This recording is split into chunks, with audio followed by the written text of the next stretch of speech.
주보를 한번 보시겠습니까? 주보 갖고 계시죠? 주보 맨 뒤에 한번 보시겠습니까? 주보 맨 뒤에. 맨 뒤에 보면 지난주 설교 요약이 있죠? 네. 거기에 지난주 설교 요약이 있고 10가지 말씀을 온전히 듣기 위해서 해야 할 10가지 준비를 다시 한번 기록해 놓았습니다. 기억이 나십니까? 기억이 나십니까? 자, 몇 가지만 한번 볼까요? 하나님께서 착하고 좋은 마음 주시기를 기도하셨습니까? 네. 하나님의 말씀을 사자처럼 묵상하고 세상적 오락물들을 멀리하고 이미 가진 진리를 믿고 주일 아침 생생하게 깨어 계신가요? 자, 주일 아침에 불평이나 비난 없이 예배실까지 오셨습니까? 네. 온순하고 가르침을 받는 자세로 예배를 드리고 하나님께 우리의 마음의 중심을 집중하고 저와 여러분이 예배를 오늘도 성공하실 수 있기를 축복합니다. 자, 오늘 말씀을 함께 보도록 하겠습니다. 오늘 하나님의 말씀은 요한복음 8장 31절부터 36절까지 말씀입니다. 자, 요한복음 8장 31절부터 36절까지 말씀. 이 말씀을 우리 두 번 읽도록 하겠습니다. 함께 읽겠습니다. 그러므로 예수께서 자기를 믿은 유대인들에게 이르시되 너희가 내 말에 거하면 참으로 내 제자가 되고 진리를 알지니 진리가 너희를 자유롭게 하리라. 그들이 대답하되 우리가 아브라함의 자손이라 남의 종이 된 적이 없거늘 어찌하여 우리가 자유롭게 되리라 하느냐. 예수께서 대답하시되 진실로 진실로 너희에게 이르노니 죄를 범하는 자마다 죄의 종이라. 종은 영원히 집에 거하지 못하되 아들은 영원히 거하나니 그러므로 아들이 너희를 자유롭게 하면 너희가 참으로 자유로우리라. 그러므로 예수께서 자기를 믿은 유대인들에게 이르시되 너희가 내 말에 거하면 참으로 내 제자가 되고 진리를 알지니 진리가 너희를 자유롭게 하리라. 그들이 대답하되 우리가 아브라함의 자손이라 남의 종이 된 적이 없거늘 어찌하여 우리가 자유롭게 되리라 하느냐. 예수께서 대답하시되 진실로 진실로 너희에게 이르노니 죄를 범하는 자마다 죄의 종이라. 종은 영원히 집에 거하지 못하되 아들은 영원히 거하나니 그러므로 아들이 너희를 자유롭게 하면 너희가 참으로 자유로우리라. 아멘. 다 같이 한번 해볼까요? 내가 참으로 자유로우리라. 오늘 본문은 성경에서 가장 아름다운 사건이라 불리는 소위 그래서 구원의 오페라라 불리는 한 사건 후에 주신 말씀입니다. 오늘 본문이 그 말씀이에요. 근데 오늘 그 사건은 무슨 사건이냐면 바로 음행 중에 잡혀온 여인 그 사건입니다. 그래서 이 사건을 먼저 오늘 본문을 나누기 전에 이 사건에 대해서 잘 알아야 됩니다. 왜냐하면 이 사건을 통해서 주신 말씀이기 때문에 사건을 잘 알아야 됩니다. 이 사건 어떤 사건이냐면 예수님께서 성전에서 하나님의 나라에 대해서 말씀하시고 또 가르쳐 주셨을 때 당시 종교 지도자들인 서기관들과 바리새인들이 음행을 하다가 현장에서 잡혀온 한 여인을 끌고 왔어요. 이것이 거의 새벽에 있었던 일입니다. 그리고 예수님께 이 사람들이 이렇게 물어요. 선생이요, 이 여자가 간음하다가 현장에서 잡혔나이다. 율법에는 돌로 치라 말했는데 그렇다면 선생은 어떻게 말하겠습니까? 이렇게 예수님께 질문을 합니다. 이 질문은 예수님의 그 말씀을 듣기 위함이 아니라 예수님을 고발할 어떤 이유를 찾기 위해서 이렇게 질문을 한 거예요. 왜 이 서기관들과 바리새인들이 예수님께 이런 질문을 했냐면 예수님께서 백성들에게 하신 그 가르침, 말씀들이 거슬렸기 때문에 그렇습니다. 그게 예수님의 말씀들이 이 서기관들과 바리새인들, 당시 종교 지도자들의 심기를 거슬리게 했어요. 왜냐하면 예수님께서 말씀하신 것은 무엇이냐면 세리나 혹은 가늠한 여인도 예수님을 믿기만 하면, 회개하고 믿기만 하면 하나님의 백성이 된다, 천국에 들어갈 수 있다, 이렇게 말씀을 하셨기 때문에 그렇습니다. 근데 더 나아가서 어떤 말씀을 또 주셨냐면 세리나 창기가 너희들보다 먼저 하나님 나라에 들어갈 거야, 이렇게 말씀을 하는 거예요. 그러니까 이 서기관들과 바리새인들이 이 마음이 안 좋은 겁니다. 그래서 이 사건을 통해서 예수님의 허점을 잡고 예수님을 죽이기 위해서 가늠한 여인을 새벽같이 그냥 끌고 왔어요. 사실 율법을 따르며 현장에서 간음을 했기 때문에 이 여인을 율법에 따라 그냥 그 자리에서 처리하면 그만이었습니다. 그런데 예수님을 걸고 넘어뜨리기 위해서 굳이 이 여인을 잡아서 이곳까지 데리고 온 것이죠. 근데 만일 예수님이 이 사람들의 말을 듣고 여인을 살려주라 이렇게 말하면은 예수님이 어떤 사람이 되냐면 율법을 어긴 사람이 됩니다. 그러면 율법을 어긴 사람이 되니까 율법을 어겼다라고 하면서 고발할 계산을 갖고 있었던 거예요. 그리고 만약에 반대로 여인을 죽이라 이렇게 말하면 당신이 구세주가 아닌데 왜 구세주 행세를 하느냐, 그리고 로마법에는 가늠한 여인을 죽이지 않는데 네가 죽이라고 했으니까 로마 정부에 예수님은 고발할 계산이었습니다. 그러니까 이렇게 말해도 저렇게 말해도 그냥 예수님을 고발할 계산을 갖고 있었던 거예요. 그러니까 어느 쪽으로 말씀해도 올무에 걸려들 수밖에 없는 상황이었습니다. 그런데 예수님께서 어떻게 하셨는지 아십니까? 예수님께서 바로 대답하지를 않으셨어요. 바로 대답하지 않으시고 몸을 굽혀서 손가락으로 땅에 무엇인가를 쓰셨습니다. 말씀을 바로 하실 수 있음에도 불구하고 땅바닥에라 글을 쓰신 이유가 있죠. 왜 글을 쓰셨을까요? 땅에 쓴 글을 보면서 이 사람들이 글을 보면서 생각하도록 하신 겁니다. 말을 해버리면 말은 쉽게 빨리 지나가잖아요. 근데 글을 쓰면 어떻게 됩니까? 글을 보면서 생각할 수가 있습니다. 그래서 예수님께서 땅에 쓰신 그 글을 보면서 이 사람들이 그 글을 보라, 이것을 생각해 보라 하신 거예요. 무엇을 쓰셨는지는 성경에 기록되어 있지 않아서 의견이 분분합니다. 하지만 예수님께서 그 다음에 이렇게 말씀하셨어요. 너희 중에 죄 없는 자가 돌로 치라, 이렇게 말씀하셨어요. 이 말씀을 미루어 볼 때에 예수님께서 땅에 쓰신 그 글자들, 어떤 글을 쓰셨는지를 짐작할 수는 있습니다. 어떤 글을 쓰셨을까요? 당시 율법은 어떤 행동이나 행위만 정죄한 것이 아니라, 죄로 여긴 것이 아니라 그 마음에 있는 것까지 죄로 여기게 했어요.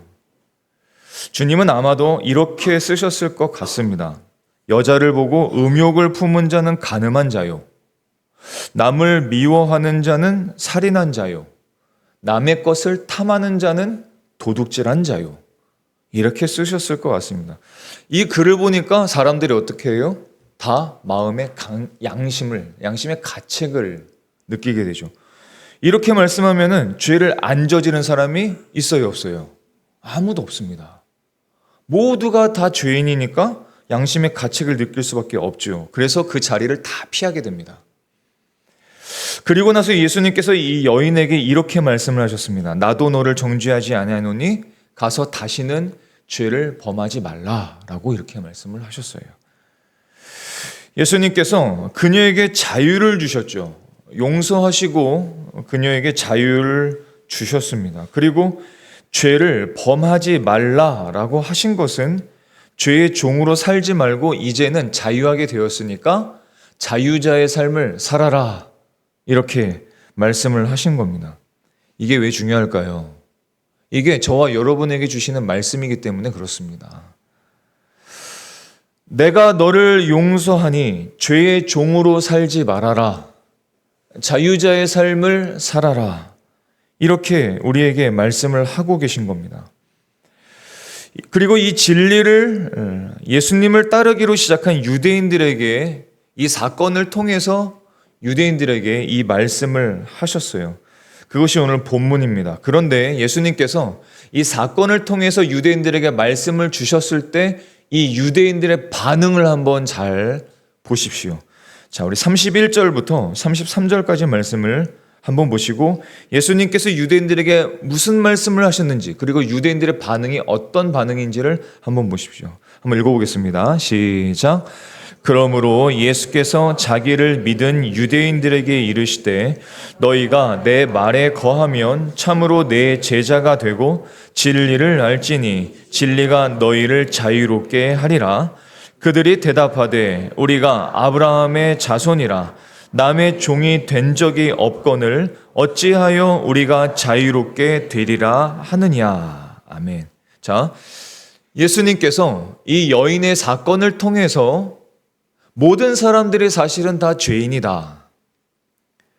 내가 너희들을 용서해야만 너희들이 자유함을 얻을 수 있다. 여인처럼.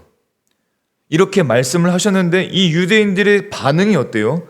33절의 말씀을 보니까 우리가 아브라함의 자손이라 남의 종이 된 적이 없거늘 어찌해서 우리가 자유롭게 되리라 이렇게 말하느냐. 반응이 어때요? 이런 반응이죠. 우리가 종이 아닌데 도대체 왜 우리 보고 자유롭게 되라고 말하느냐. 이런 이야기입니다. 근데 사실 유대인들의 이 말은 거짓말이에요. 왜 거짓말이냐면 유대인들은 사실 애굽에서 400년 이상 동안 종되었던 적이 있었습니다. 그렇죠? 그런데 이 사람들은 까맣게 잊고 있는 겁니다. 그리고 예수님께서 자유에 대한 말씀을 주셨을 때 이 자유가 이 눈에 보이는 노예, 눈에 보이는 종을 말씀하신 것이 아니라 죄에 대한 자유인데 이것을 전혀 깨닫지를 못하고 있었던 겁니다. 이게 유대인들의 반응이었어요. 왜 이 반응을 제가 말씀드리냐면 이 유대인들의 모습이 오늘날 세상 사람들의 모습입니다. 자기가 종이 아니라는 겁니다. 내가 죄의 종이 아니라는 겁니다. 죄의 종으로 살아가고 있다는 것을 전혀 모르고 있다는 거예요. 그러니까 유대인들하고 지금 살아가는 사람들하고 똑같은 겁니다. 참된 자유가 없이 세상의 종, 죄의 노예, 사단의 종으로 살고 있는데도 불구하고 자신이 그렇게 종으로 살고 있는지를 전혀 모르고 있는 거예요. 이 유대인들이나 지금 세상 사람들이 살아가는 모습들이 똑같다는 겁니다. 그래서 이 말씀이 우리에게 주시는 말씀이에요. 여러분, 모든 사람이 자유를 갈망합니다. 모든 사람이 자유를 갈망해요. 왜 그럴까요? 모든 사람이 자유롭게 살기를 갈망하면서 원합니다. 나를 좀 자유롭게 내버려 두세요. 왜 사람들이 이렇게 자유를 갈망할까요? 자유를 갈망하는 이유는 역설적으로 그들이 자유하지 못하기 때문에 그렇습니다. 자유하지 못하니까 자유를 갈망하는 거예요. 자유가 있는 사람은 자유를 더 갈망하지 않습니다. 그런데 인생에 자유가 없음을 느끼니까 자유함을 누리고 싶어 하는 거예요. 그래서 떠나가고 도망가고 현실을 피하고 그러면서 자유를 갈망합니다. 그런데 사람들은 자유를 잘 모르고 있습니다. 사람이 왜 자유하지 못한가를 이해하지 못하고 있어요. 왜냐하면 인생의 자유가 없는 가장 근본적인 이유는 죄 때문입니다. 시편 107편 10절과 11절의 말씀을 같이 읽어보겠습니다. 자, 시작. 사람이 흑암과 사망의 그늘에 앉으며 곤고와 쇠사슬에 매임은 하나님의 말씀을 거역하며 지존자의 뜻을 멸시함이라. 아멘. 죄의 종이 된 이유가 뭐냐면 지존자 되시는 하나님의 말씀을 거역했기 때문에, 하나님의 말씀에서 떠났기 때문에, 그래서 자유가 없는 겁니다. 여기에 이 가슴에 자유가 없는 거예요. 아담과 하와가 자유가 있었던 사람들입니다. 모든 것을 다 먹을 수 있었죠. 근데 하나만 먹을 수 없었죠? 선악과였습니다. 선악나무였습니다. 그것이 하나님과 아담과 하와의 약속이었고 그것이 경계선이었어요. 근데 그 말씀을 아담과 하와가 떠났습니다. 그 말씀을 거역했어요. 그리고 아담과 하와로부터 모든 죄가 인간 세상에 다 들어오게 되었습니다. 죄라는 것은 하나님의 말씀을 벗어나는 것이 죄입니다. 그래서 인생은 그 이후로 죄의 종으로 팔린 것과 같게 되었어요.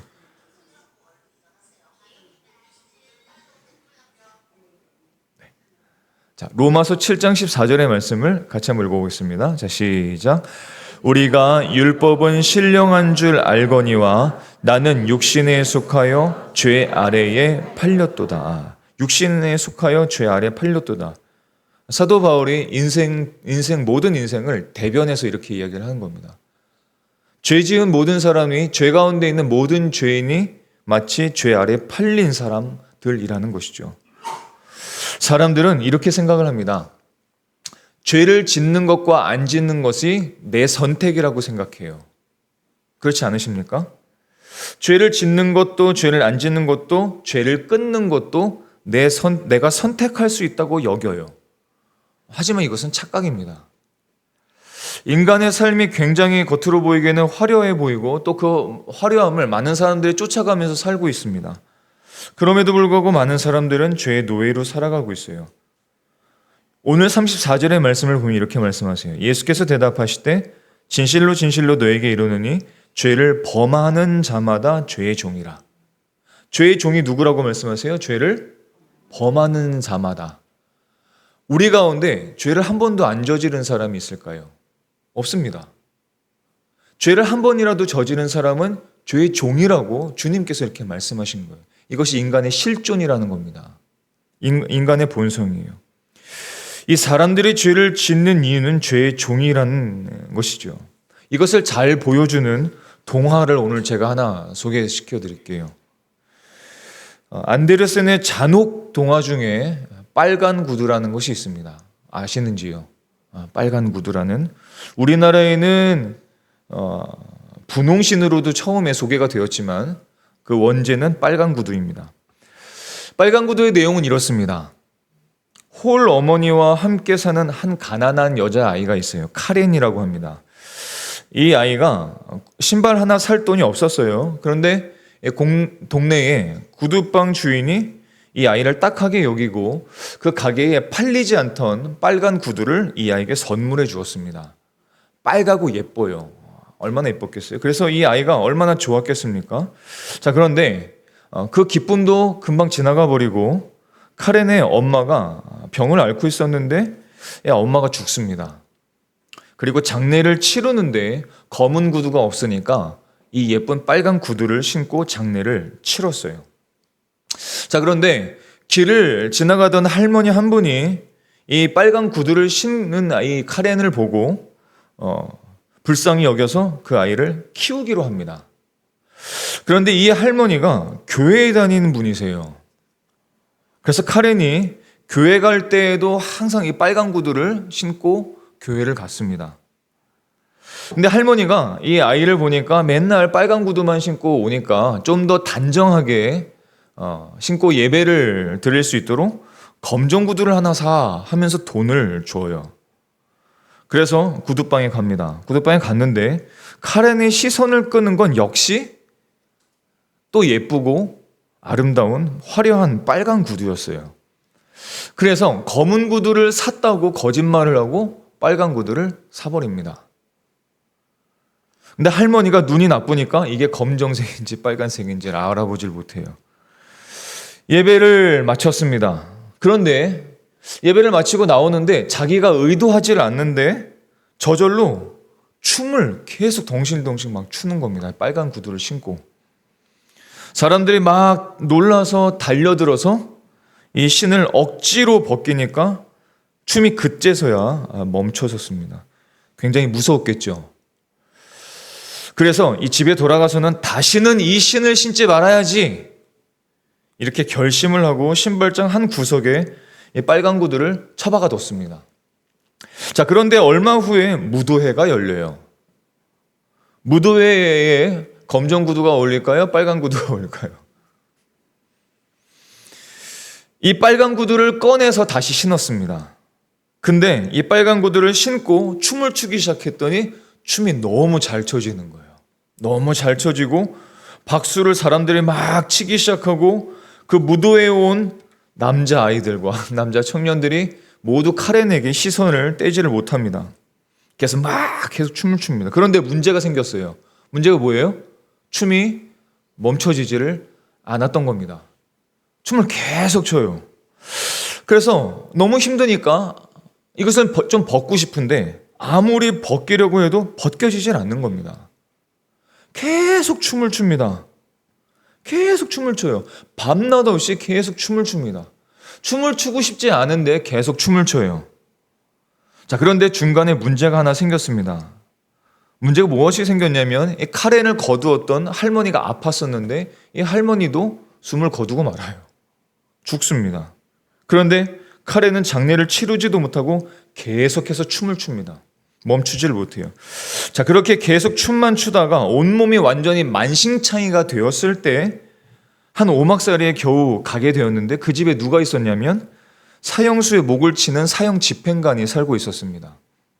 이 소녀가 사형 집행관에게 이렇게 외쳐요. 소원이 있어요. 내 발이 저주를 받아서 춤을 멈추지가 않아요. 제발 저의 발을 잘라주세요. 그래서 이 사형 집행관이 결국은 이 발과 신을 함께 자르고 맙니다. 근데 그 다음에 어떻게 돼요?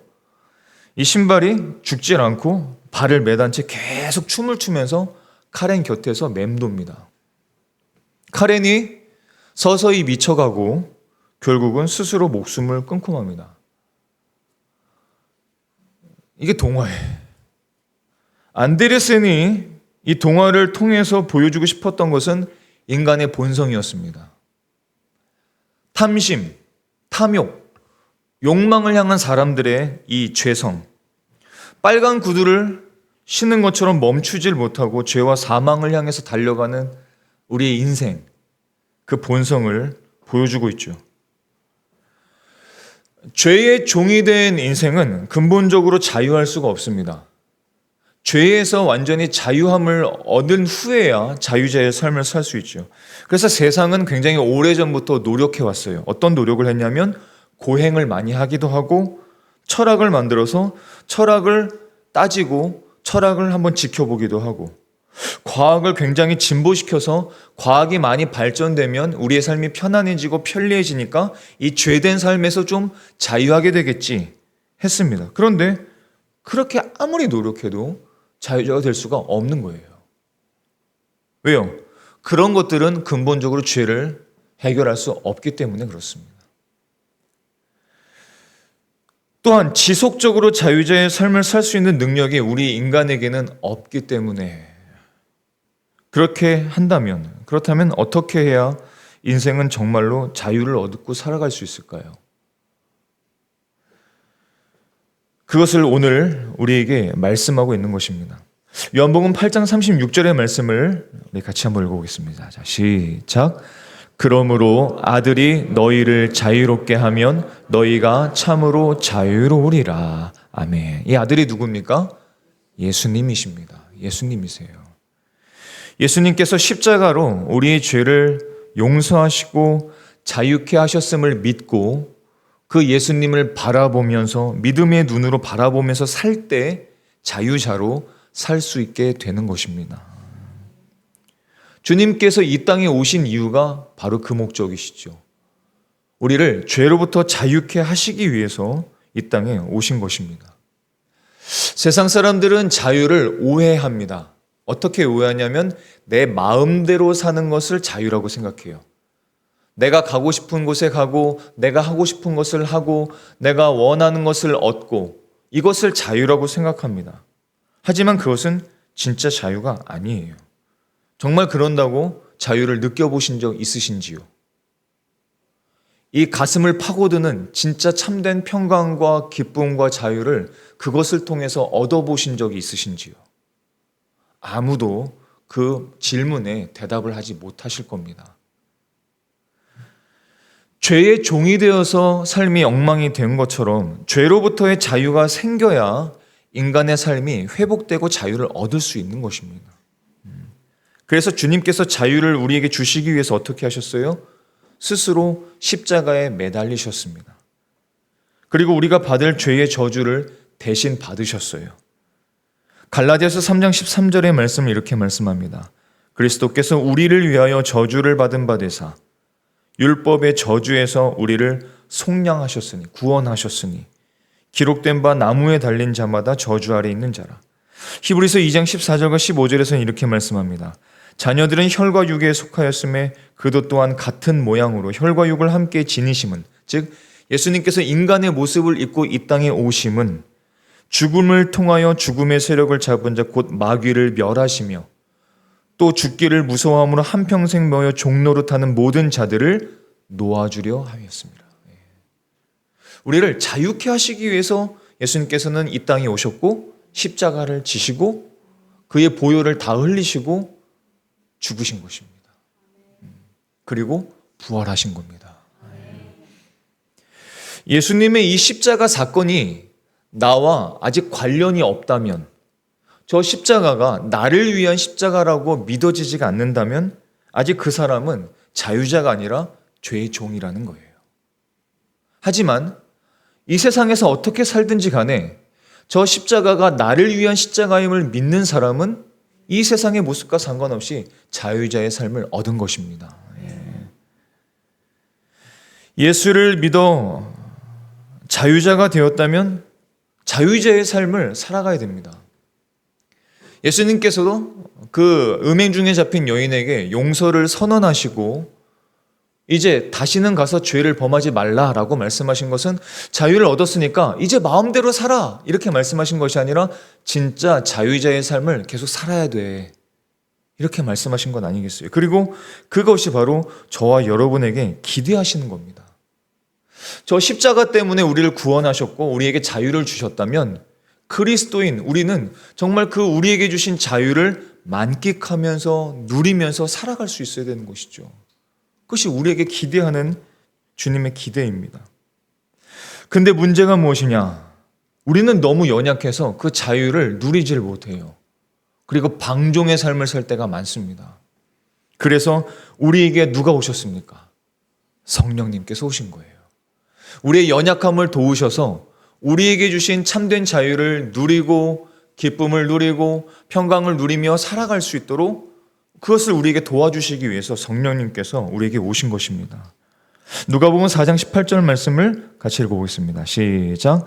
주의 성령이 내게 임하셨으니 이는 가난한 자에게 복음을 전하게 하시려고 내게 기름을 부으시고 나를 보내사 포로된 자에게 자유를 눈먼 자에게 다시 보게 함을 전파하며 눌린 자를 자유롭게 하고. 아멘. 성령님은 자유의 영이십니다. 예수님께서 승천하신 후에 성령님을 우리에게 보내주신 것은 예수를 믿어 자유자가 된 자들로 하여금 주님께서 다시 오시는 그날까지 그 자유를 누리며 살도록 하기 위해서 그래요.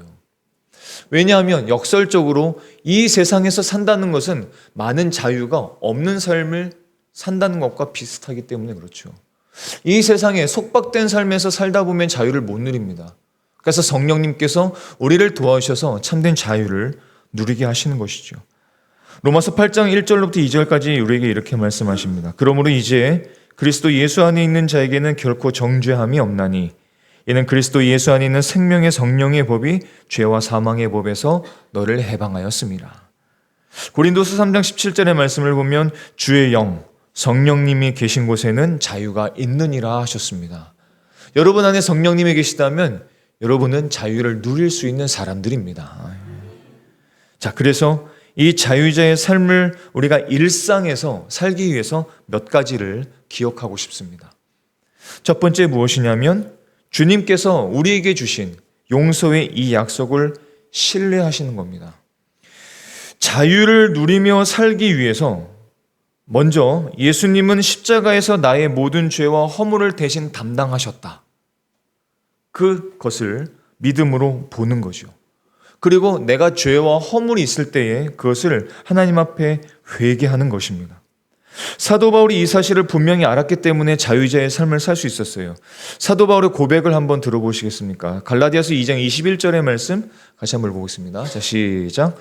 내가 하나님의 은혜를 패하지 아니하노니 만일 의롭게 되는 것이 율법으로 말미암으면 그리스도께서 헛되이 죽으셨느니라. 아멘. 무슨 말이냐면 내가 의롭다고 인정받는 것은 율법 때문이 아니라 은혜임을 내가 안다는 거예요. 내가 은혜로 구원받았고 내가 예수님의 십자가 때문에 구원받았다. 내가 믿음으로 용서를 받은 사람임을 믿고 산다. 이런 뜻입니다. 요한일서 1장 9절의 말씀을 보면 만일 우리가 우리 죄를 자백하면 그는 미쁘시고 이루사 우리 죄를 사하시며 우리를 모든 불의에서 깨끗하게 하실 것이요 라고 하셨습니다. 주님은 용서의 하나님이십니다. 우리가 전심으로 자백했다면 이 말씀처럼 모든 불의에서 깨끗하게 되었다는 것을 믿고 살아가십시오. 그게 자유자의 삶입니다. 자유자의 삶을 살지 못하는 사람의 특성이 무엇인지 아십니까?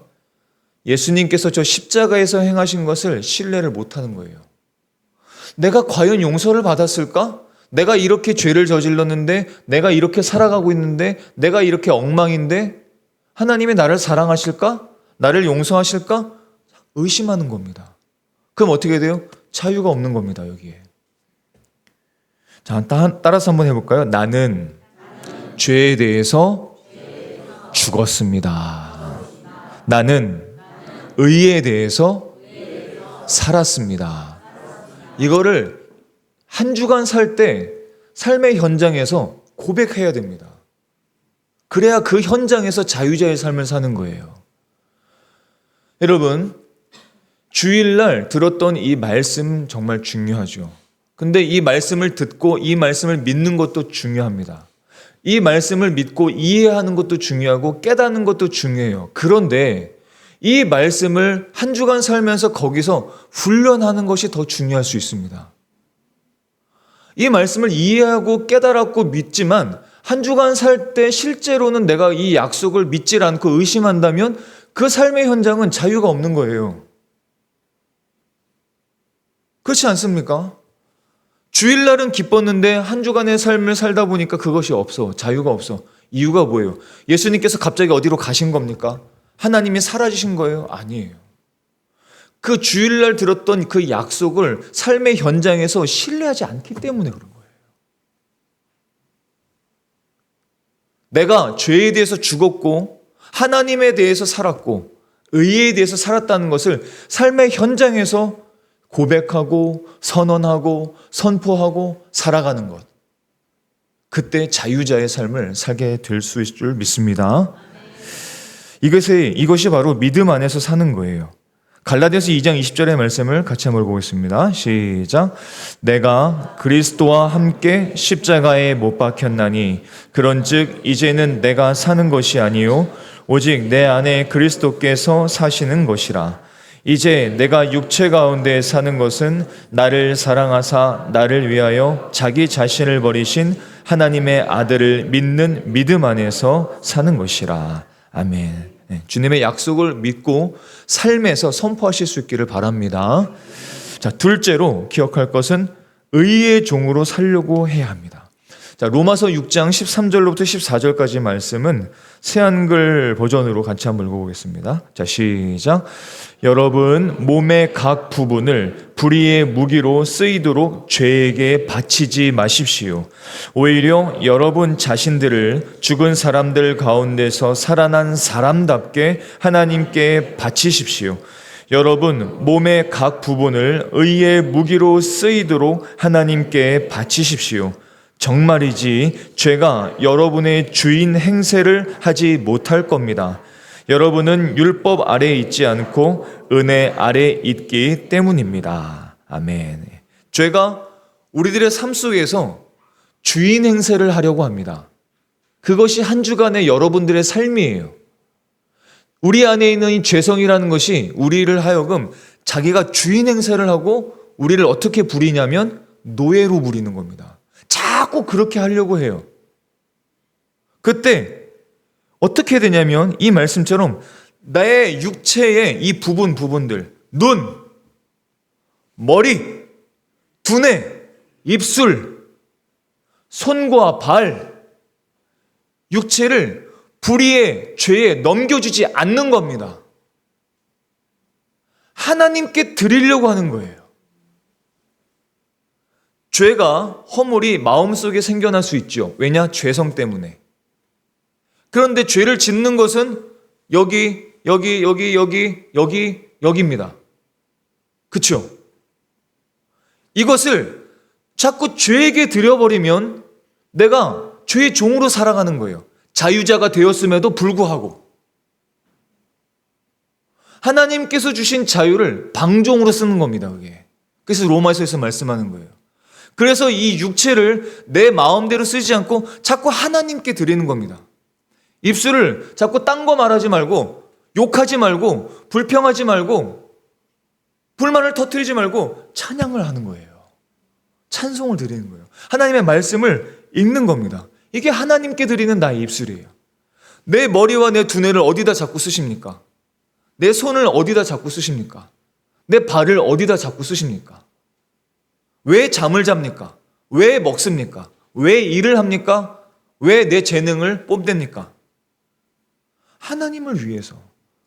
하나님께서 나를 살리셨잖아요. 십자가를 통해서 나의 모든 것을 살리셨고 나에게 영생을 주시지 않으셨습니까? 그랬는데 자유자의 삶을 살지 못하는 건 내 몸을 자꾸 딴 데다 버리는 거예요. 그래서 자유를 못 느끼는 겁니다. 그리고 또 죄를 짓고 또 허물을 짓고 또 죄책감에 다시 또 마음이 불편해지고 양심의 가책을 느끼고 이것이 반복되는 겁니다. 그게 아닌 거예요. 사도 바울도 또 예수님께서도 뭐라 말씀하셨어요? 이 여인에게 다시는 가서 죄를 범하지 말라. 이 여인이 다시 가서 살 때에 죄를 한 번도 안 저질렀을까요? 아닐 겁니다. 그 이후에도 죄를 저질렀을 거예요. 그래도 음행 중에 잡혀온 것처럼 다시 음행을 하려고 하지 않으려고 노력했을 겁니다. 자기 육체를 죄에게 드리지 않으려고 노력했을 거예요. 그게 자유자의 삶입니다. 그게 자유자의 삶이에요. 영원한 자유는 이 땅에서는 없는 거예요. 영원한 자유는 천국에 있는 것입니다. 근데 그 천국에서 영원한 자유를 누리기 위해서 이 땅에서 훈련하는 거예요.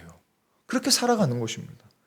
그래서 내 육체를 자꾸 불의에게 넘겨주지 말고 죄에게 넘겨주지 말고 하나님께 드리고 의에게 드리고 그렇게 하나님께 드릴 수 있는 저와 여러분이 되실 수 있기를 바랍니다. 중독에서 벗어날 수 있는 방법을 알려드릴까요? 중독에서 벗어날 수 있는 방법은 통독입니다.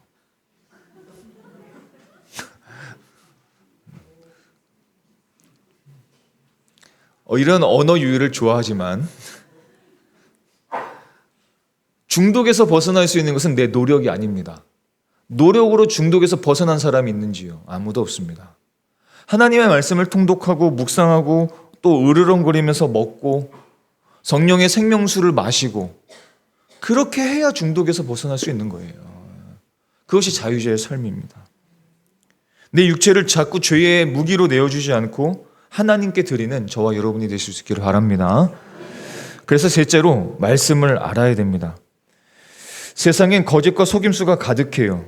인간이 부패와 죄성으로 만들어내는 셀 수 없고 다 볼 수 없는 구렁텅이들, 지뢰들, 함정들이 사방의 도살입니다. 여러분들은 어떻게 그것을 분별하며 살아가시겠습니까?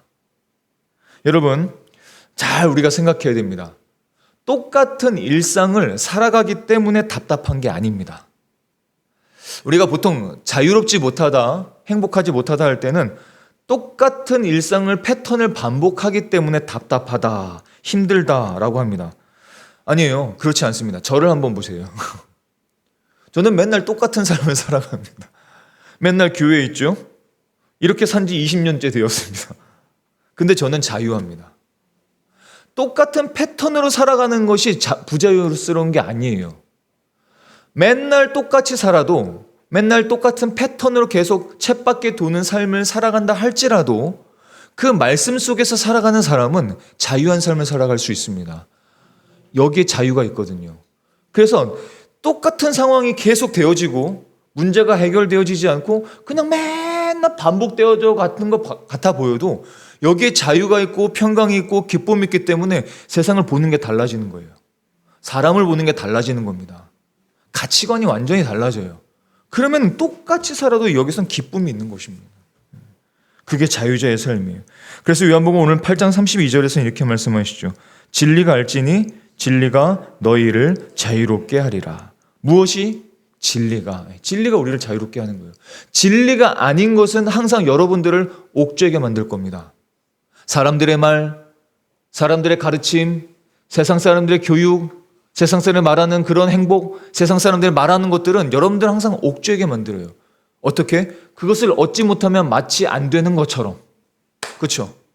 돈을 벌어야 되는데 돈을 못 벌면 못 사는 것처럼, 행복하지 못한 것처럼, 이 정도는 올라가야 되는데 올라가지 못하면 행복하지 못한 것처럼 세상에서는 그렇게 계속 이야기합니다. 이게 얼마나 자유롭지 못한 삶이에요.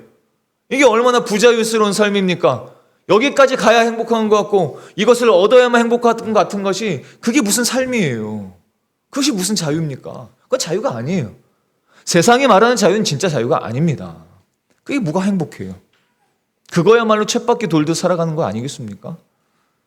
진리가 우리에게 자유롭게 해주고, 진리가 우리를 편안하게 해주고, 진리가 우리를 평강으로 인도해 주시는 것입니다. 히브리서 4장 12절과 13절의 말씀을 보십시오. 하나님의 말씀은 살아있고 활력이 있어 좌우에 날 수는 어떤 검보다도 예리하다. 그래서 혼과 영과 및 관절 골수를 찔러 쪼개기까지 하며 마음의 생각과 뜻을 판단한다. 그래서 이 안에 있는 것을, 말씀이 들어와서 내 안에 있는 것을 자꾸 도려냅니다. 그리고 막 수술하셔요. 막 고칩니다. 그럼 어떻게 되느냐? 치유가 일어나는 거예요. 회복이 일어납니다. 자유가 생기고 평강이 생깁니다. 말씀은 우리에게 얽매여 있던 곳에서 자유케 하고 우리를 고치시는 하나님의 능력인 줄 믿으실 수 있기를 바랍니다. 자, 네 번째로 하나님을 향해서 꿈을 가지십시오. 앞으로 어떤 인생을 여러분 살기를 원하십니까? 자, 자유인과 노예의 차이는 무엇인지요? 자유인과 노예의 차이는, 그 차이 중에 하나는 무엇이냐면 꿈이 있느냐가 없느냐, 이것으로 결정되는 거 아닙니다. 노예한테 꿈이 있을까요? 없습니다. 죄의 종으로 살아가는 사람들한테는 꿈이 없어요. 근데 자유자의 삶은 꿈이 있습니다. 꿈을 가질 수 있죠. 노예는 미래를 계획할 수가 없습니다. 세상에 대한 꿈도 진정한 꿈은 아니죠. 그래서 내가 어떤 인생을 살아갈지, 어떤 것에 내 인생을 들이길지를 결정을 해야 됩니다. 갈라디아서 6장 8절의 말씀을 우리 같이 한번 보겠습니다. 자, 시작. 자기 육체를 위하여 심는 자는 육체로부터 썩어질 것을 거두고 성령을 위하여 심는 자는 성령으로부터 영생을 거두리라. 아멘. 그래서 성령님께서는 자유자가 된 그리스도인들에게 자꾸 꿈을 주세요.